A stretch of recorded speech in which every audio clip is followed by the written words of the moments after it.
first time we came back and actually won the game after being down. It's also a great clips, another giveaway, which is always a bonus for the DeBuscher boys. And what was the last thing you told me to say?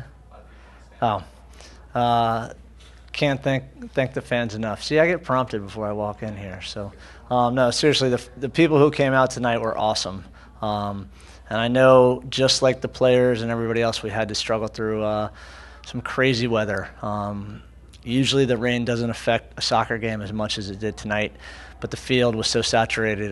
You had puddles, you had players slipping, and it really had a big impact on the game. So, from you guys? John, talk to us about the far-back goal, what you saw in that situation, and how it was explained to you as what happened. Well, I was in a position where I wasn't really able to see that too well because I was back here under the river end. But I don't know. I'm going to have to go. There's a lot of things that are puzzling about that. I don't know, quite honestly, why I got red carded either or tossed out of the game. So, I thought there was a clear handball, on the play before. Didn't get called. I think, there can't talk about that stuff, but I didn't see it well enough. So. Have you guys ever practiced that? Looked like Sebastian and Mike knew what they wanted to do right away. Have you gotten over that situation in practice? Not that exact situation, but you could tell right away that Michael said, "Hey, I got this. If you just put it to where I can, I'm going to put this in the roof." And he did. He aimed it perfectly. He's a great player that way. He's got excellent technique. So it was a good play by him, and obviously a huge point in the game for us. John, is that something that you teach or that you can teach, or is that just a part where you have to let the players' instincts kind of take over and see?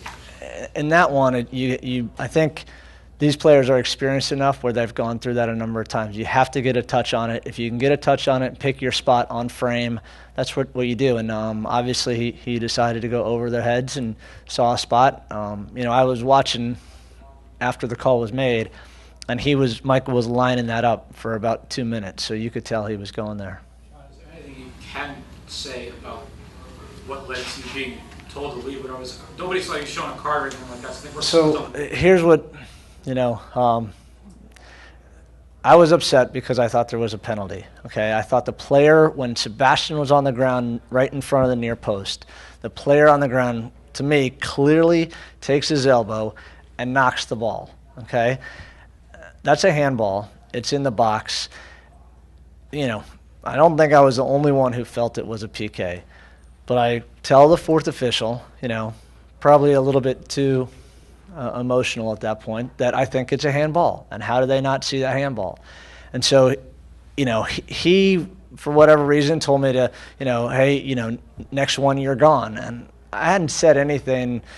I don't think I used any profanity. I don't think I said anything too bad. But then Jorge, the referee, came over, and I'm in the box, and I say, "How did you miss that handball?" And I go through the motion of how I thought the player did it, and he threw me out.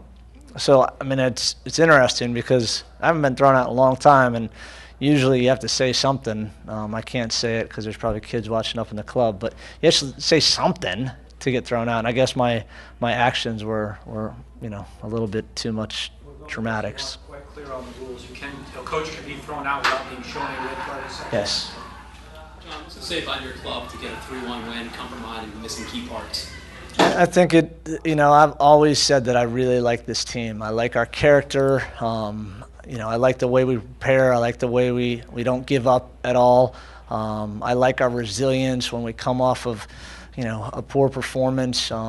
So tonight, we started well, and then we give up a silly goal, but part of that's the field, and then we just kept plugging away. And at halftime, we talked about the fact that we just needed to execute a little better. The game plan was good, and we thought we'd get one back, and if we could get one back, we could force the game, and fortunately, that's what the guys did. Full credit to them.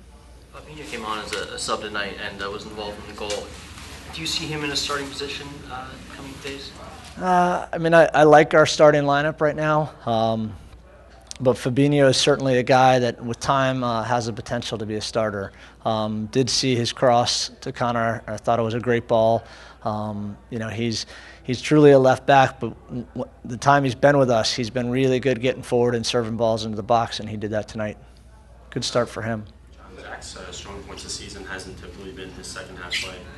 What did you see from him tonight, and how can he build off that for the rest of 23? Zach, I mean, I keep thinking that Zach is playing well, and I can't find fault in his game. He was really good and managed his box extremely well. A couple difficult balls put in there. Clearly, he's learned from some things earlier in the year. Great punches, getting it high and wide, past the first line. So, his distribution was good. His kicking game was good.